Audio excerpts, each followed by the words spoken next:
Oke cuy, jadi kembali lagi bareng sama gua di sini. Dan ya seperti yang kalian sangka kan, pada kesempatan kali ini gue bakalan lanjutin alur cerita series teror Mama Yandere untuk part yang ketiga. Dan nih konten tak kenapa ya kan, itu kalian selalu tunggu-tungguin anjir. Bahkan malah gua yang kerasa keteror anjir, sumpah. Ya jadi buat kalian yang kepo ya kan sama judul manga ini, jadi manga ini tuh berjudul Maria no Danzai cuy. Jadi ya buat kalian yang kepo bisa kalian baca. Tapi ya gua harapin kalian kagak baca, mending kalian tonton aja alur ceritanya di sini cuy. Dan ya tawa sawasi ya kan, sebelum lanjut ke konten part ketiga ini, gua harapin kalian tuh nonton part ke-1 sama part kedua di playlist yang udah gua buat di bawah ini cuy. Ya jadi tawa sawasi lagi ya kan, langsung aja kita gaskan ke pembahasan alur cerita manganya cuy. Jadi melanjutkan dari part kedua kemarin, setelah kematian Shishikimi oleh Maria Sensei, di sini cuy pihak kepolisian itu udah mulai melakukan penyelidikan cuy. Apalagi di sini menurut pihak kepolisian kasus ini itu ada hubungannya dengan hilangnya si Kawase. Nah di sini cuy, kasus ini tuh kebetulan banget ya kan, itu adalah kasus yang dianggap sebagai kasus berantai. Otomatis di sini penyidik yang tetap menyelidiki tentang kasus ini itu tetaplah orang yang sama, dan orang ini itu adalah bapaknya si Nagare Kiritaka. Nah, dari panel yang bisa lu lihat di sini ya kan, sebenarnya bapaknya si Nagare itu cukup dibenci sama rekan sepolisinya cuy. Ya meskipun alasan yang bisa gua tangkap di sini itu dikarenakan karir bapaknya si Nagare itu terhentikan gara-gara kasus kematian anaknya sendiri yang kagak bisa keungkap. Cerita berlanjut cuy. Di sini pada saat si bapaknya Nagare itu pengen berangkat ke sekolah buat menyelidiki kasus hilangnya si Kimi, dia tuh cuy itu ngelihat sebuah keluarga dari dalam mobil. Di sini dia tuh sempat menghalu ya kan, kalau seumpama orang yang dipandang itu adalah keluarganya dia. Namun ya seperti yang lo tahu ya kan, kalau seumpama si bapaknya Nagare itu udah diceraikan sama istrinya sendiri karena ya kematian anaknya, yaitu Nagare Kiritaka. Ya di sini diceritain gitu cuy, penyesalan terbesar kenapa si Maria Sensei itu mau bercerai sama dia, dikarenakan dia itu udah kehilangan sosok dari anaknya yang tercinta, yaitu si Nagare Kiritaka. Dan dia itu pengen balas dendam juga sama para pembuli, makanya ya dia itu mutusin buat bercerai sama bapaknya si Nagare. Dan di sini juga itu bakalan jadi penyesalan terbesar si bapaknya Nagare Kiritaka, karena ya dia itu kehilangan sosok istrinya. Dan dia di sini itu bertanya-tanya gitu cuy, di mana sosok istrinya itu sekarang berada.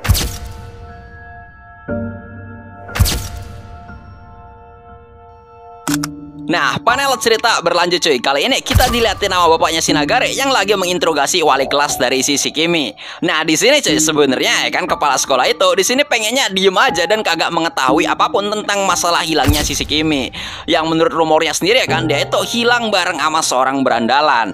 Namun ya di momen ini ya kan, wali kelasnya itu ya kan itu ngebocorin gitu cuy, kalau sebenarnya dirinya tuh udah tahu tentang si Shishikimi yang punya hubungan sama para berandalan. Dan di momen ini si kepala sekolah dan bapaknya si Nagare itu sempet terkejut gitu cuy gara-gara momen ini. Makanya ya di situ bapaknya si Nagare itu yang sadar ya kan, dia itu bertanya gitu cuy ke senseinya, siapa yang udah memberitahu tentang hal ini. Karena ya jujur ya kan, di sini tentang hubungan antara Shishikimi sama si para berandalan itu kagak ada orang yang tahu kecuali orang-orang terdekat dari Shishikimi. Salah satunya itu adalah Okaya dan kawan-kawannya cuy. Dan di momen itu ya kan, wali kelasnya Shishikimi itu bilang gitu cuy, kalau seumpama dia itu tahu dari info yang diberikan sama Akeboshi Sensei. Ya refleks ya kan, gara-gara mendengar nama Akeboshi di sini, bapaknya si Nagare itu terkejut gitu cuy, karena ya dia itu kayak mengenal kalau seumpama nama Akeboshi Sensei itu sama seperti nama mantan istrinya sendiri. Namun ya hal ini akan itu dipalingkan gitu cuy sama dia, dan dia pada akhirnya tuh bertanya tentang di mana keberadaannya si Akeboshi Sensei itu berada cuy.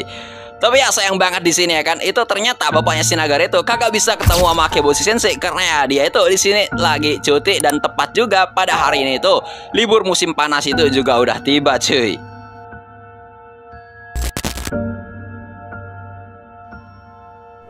Panel cerita berganti cuy. Kali ini kita dilihatin gitu cuy sama si Maria Sensei yang lagi ngubur jenazah dari si Shishikimi di dalam sebuah sumur. Di momen ini si Maria Sensei itu bilang gitu cuy, kalau target dia itu sisa 3 orang lagi. Sebenarnya dia itu ngutarain pendapatnya gitu cuy, kalau ya sebenarnya kenapa dia tuh mengincar si Kawase sama si Shishikimi terlebih dahulu, itu dikarenakan karena mereka yang paling mengecut di antara temen-temennya yang lain.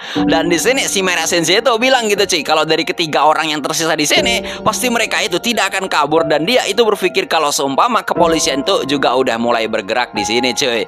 Makanya di sini ya kan, menurut si Maria Sensei yang lagi cuti musim panas di sini, dia tuh bilang gitu cuy, kalau semua dia itu bakalan cuman mengawasi mereka aja pada saat ini. Dan panel cerita itu berganti cuy. Di panel cerita ini gitu cuy, kita diliatin gitu sama si Kinugawa yang lagi ngemojokin kawan dari si Iijima, yaitu bawahan dari si Shikimi yang lagi menghilang juga cuy di sini. Nah, di momen ini si Kinugawa tuh sedih banget gitu cuy, karena ya meskipun si Shikimi itu menyebalkan, dia itu tetaplah adalah temannya dia sendiri. Dan ini gue gak expect banget aja pada saat si Kinugawa itu ngebonyokin temen dari si Iijima ini ya kan. Gilanya kata gue di sini, si Kinugawa itu ngebonyokin kawan dari si Iijima ini menggunakan sepatu yang ada pakunya cuy. Sumpah, itu pasti kalau sumpah malu kena tendangan dari sepatu itu ya kan, itu pasti berdarah anjir. Tapi ada itu kayak lu bisa lihat di sini kan, itu sampai dibonyokin anjir. Sumpah ini bukan pembulian lagi cuy, ini pasti anjir lah, ini udah pasti kayak penganiayaan anjir jatuhnya, sumpah. Sampai ya di sini ya kan si Kinugawa itu cuy, itu pada akhirnya dihentikan sama si Okaya dengan raut wajah yang tersenyum dan bilang kalau semua si Kinugawa itu kudu lebih bersabar lagi. Ya intinya di sini ya kan si Kinugawa itu kagak bisa nahan emosinya, dan maksud si Okaya di sini kalau seumpama niatnya kamu itu untuk balas dendam, kamu itu harus bener-bener memikirkan akan hal ini. Takutnya apa? Ya takutnya kalau semua rencana dari si Kinugawa ini bakalan terhambat gara-gara ulahnya dia cuy. Dan ya pada akhirnya kan setelah mendengar ucapan dari bosnya dia sendiri, si Kinugawa itu pada akhirnya itu berhasil meredam amarahnya dia cuy. Nah, pada saat si Kinugawa itu udah berhasil menahan emosinya di sini ya kan, si Okaya itu bilang gitu cuy, kalau dalang dari hilangnya si Shikimi sama Kawase itu bisa jadi orang yang sama. Dan dia itu juga bilang gitu cuy, kalau soal dendam pribadi, dirinya itu udah sering jadi target orang-orang yang menaruh dendam sama dia. Terutama ya mungkin dalang dari kasus ini itu adalah orang tua dari si Nagare cuy. Dan ya panel cerita berganti cuy. Kali ini kita itu dilihatin gitu sama si Madara Sensei yang lagi ngeberesin bekas rencana dia waktu ngebalas dendam sama si Shikimi.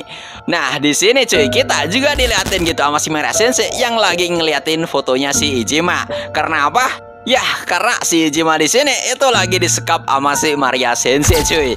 Ya di sini gue gak tahu ya kan si Iijima tuh diapain sama si Madara Sensei, tapi buset lah anjir, mukanya tuh kayak abis main sama si Sensei cuy di sini asli.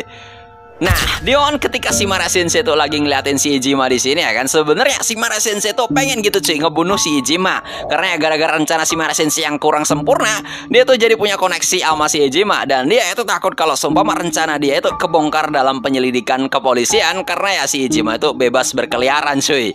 Namun ya pada waktu dia tuh mau ngekill si Iijima di sini, si Madara Sensei itu dihentikan gitu cuy sama bayang-bayang dari si Nagare yang bilang kalau sebenarnya Iijima itu bukan bagian dari target mereka.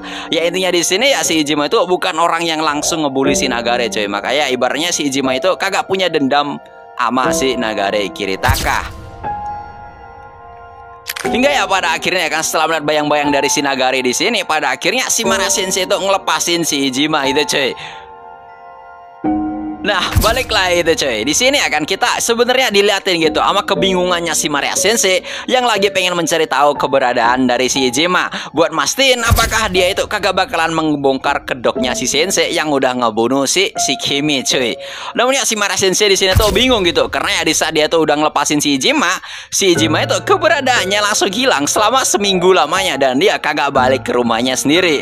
Makanya di sini ya si Madara Sensei tuh bingung kemana perginya si Iijima cuy. Bahkan ya saking takutnya kalau sama si Iijima itu udah ketangkep sama polisi ya kan, di sini si Madara Sensei itu ngelakuin penyelidikan sendiri gitu cuy ke sebuah bar buat mastiin si Iijima itu beneran masih berkeliaran atau udah ditangkap sama pihak kepolisian. Nah di sini si Sensei itu yang lagi ngelakuin penyelidikan di bar ya kan, dia itu kata gue penampilannya mencolok banget anjir sumpah. Bahkan ya dia tuh pakai topi sama masker, dan kata gue di sini itu bakalan mengundang perhatian orang-orang di sekitar situ. Makanya ya di momen ini ya kan si Madara Sensei itu sempet mau digodain sama cowok buat diajak dansa gitu cuy. Cuma ya di sini sama si Madara Sensei itu langsung ditolak secara mentah-mentah. Dan di sini kata gue asli ngakak banget anjir sumpah. Ya di momen ketika si Sensei itu merasa kalau semua cowok yang ngegoda dia itu beneran mau ngajak dia dansa ya kan, di situ dia tuh sempet marah. Tapi tanpa dia sadari ternyata orang yang menyapa dia dari belakang itu adalah si Kinugawa yang juga ngelakuin pencarian dari keberadaan si Iijima cuy. Ya di sini tuh asli itu cuy, si Madara Sensei itu beneran panik gara-gara orang yang menyapa dia itu adalah si Kinugawa.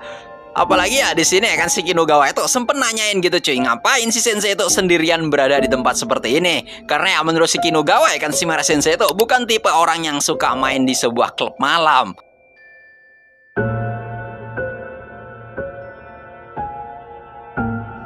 Nah, menyadari gerak-gerik senseinya yang aneh di sini, cuy, si Kinugawa itu refleks mengingat sesuatu. Kalau seumpama pernah ada momen di mana si Maria Sensei itu ngejar si Shikimi buat bilang kalau seumpama dia itu adalah anak yang malang.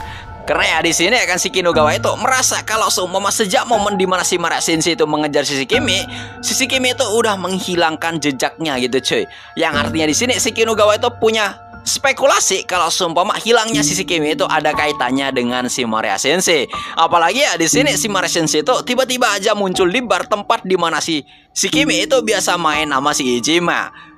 Nah, setelah mendesakan dari si Kinugawa di sini kan si Sensei itu diam beberapa saat, cuy. Dan lo tahu apa yang dilakuin sama si Maria Sensei di sini? Ya, dia ngelakuin sebuah drama, cuy. Dimana ya dia itu menangis dan bilang kalau seumpama ini mungkin memang salahnya dia. Karena ya dia itu bilang kalau si Shikimi jadi orang seperti itu terus, dia bakalan jadi orang yang malang. Dan dia di situ juga bilang gitu, cuy. Andai dia tuh ngelakuin hal tersebut dengan kata-kata yang berbeda, mungkin si Shikimi bakalan tetap masuk sekolah. Buset lah, kata gue di sini si Maria Sensei itu pinter banget gitu, cuy. Karena di sini dia ngegunain air matanya dia buat cari simpati dan dia mencoba buat nge-counter ucapan dari Kinugawa juga, cuy. Bahkan ya setelah dia itu mendapatkan simpati dari si Kinugawa ya kan si Maria Sensei itu bertanya, cuy. Ya tujuannya buat apa di sini kan si Maria Sensei bertanya hal kayak demikian karena ya dia itu juga pengen tahu itu, cuy, keberadaan dari si Iijima yang bakalan ngebongkarin rahasianya dia. Ya meskipun awalnya di sini si Kinugawa itu kayak agak mau ngebongkar tujuannya dia tuh ngapain di situ ya kan. Namun di sini si Maria Sensei itu sadar gitu, cuy, kalau semua si Kinugawa itu dia membantu sambil ngeliatin orang di sekitar dia. Dan ya di sini tebakan kalian bener banget kalau semua di sini si Kinugawa itu lagi ngeliatin orang yang disangka sama dia sebagai si Iijima. Ya refleksnya di sini akan si Maria Sensei yang ketakutan karena kedok dia itu pasti bakalan kebongkar di sini. Itu refleks pengen menghentikan si Kinugawa, cuy. Cuman ya karena refleks si Kinugawa itu cepet banget, tiba-tiba dia itu udah langsung nerjang si Iijima dan langsung ngabisin si Iijima di tempat itu juga, cuy. Makanya di sini si Maria Sensei yang mencoba buat menghentikan dia dengan merangkul tangannya si Kinugawa itu langsung kebanting ke tanah gara-gara kekuatan dari si Kinugawa, cuy.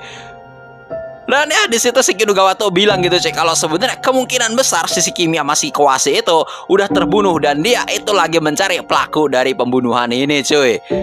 Nah di momen ini gitu, cuy, kita itu sempat ditampilin awal masa lalu dari si Kinugawa yang sempat ngeboyokin si Nagare karena mau ngerebut konsol game miliknya dan ngasihin itu ke Kawase, cuy. Tapi ya di sini si Nagare itu kagak mau ngasihin game konsolnya dia. Alhasil ya di sini si Nagare dibawa belur sama si Kinugawa, cuy. Nah, balik lagi ke keributan di bar, cuy. Di momen ini kita diliatin gitu sama si Kinugawa yang udah marah dan kagak bisa dihentikan. Bahkan ya para penjaga bar pun sampai kewalahan buat ngadepin si Kinugawa di sini, cuy. Namun ya kan secara kebetulan gitu, cuy, aksi si Kinugawa itu diberhentikan sama bapaknya si Nagare yang ternyata lagi ngelakuin penyelidikan di bar tersebut juga. Ya refleks di momen ini kan Maria Sensei itu beneran kaget gitu, cuy, sama sosok dari bapaknya si Nagare di sini. Namun ya untung aja kan di momen ini bapaknya si Nagare itu disliding sampai jatuh sama orang-orang dalam bar tersebut dan pada akhirnya si Kinugawa sama Maria Sensei itu berhasil melarikan diri dari kejadian itu, cuy.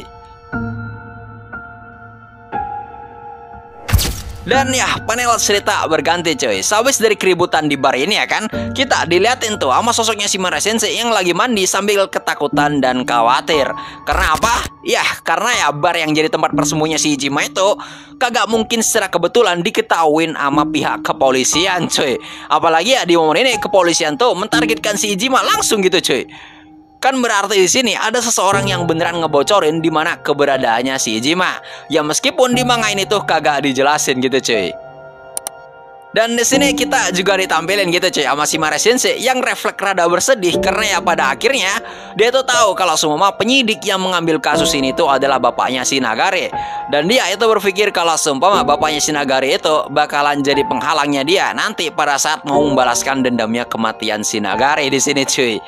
Ya meskipun di sini ya menurut si Maria Sensei itu sebentar lagi kedok dia itu bakalan kebongkar ya kan gara-gara si Iijima itu udah ditangkap sama pihak kepolisian. Tapi keajaiban itu tiba-tiba datang gitu, cuy. Dimana ketika si Maria Sensei itu lagi berkaca di sini kan dia tuh terkejut gitu, cuy, karena dia mendengar kabar dari televisinya dia kalau udah ditemuin sebuah mayat di sebuah gunung yang tertimbun sama tanah. Dan setelah dilakuin investigasi ya kan ternyata mayat ini itu merupakan mayat seorang laki-laki yang bernama Iijima yang telah ditemukan membusuk selama 7 hari lamanya cuy. Dan di sini akan menurut pihak kepolisian, waktu si Ijima itu udah meninggal ada sekitaran 7 hari yang lalu. Dan di momen ini pihak kepolisian itu menyangka kalau kasus pembunuhan Ijima dan hilangnya si Kimi itu saling berkaitan satu sama lain. Cuman ya di sini motifnya itu berbeda cuy.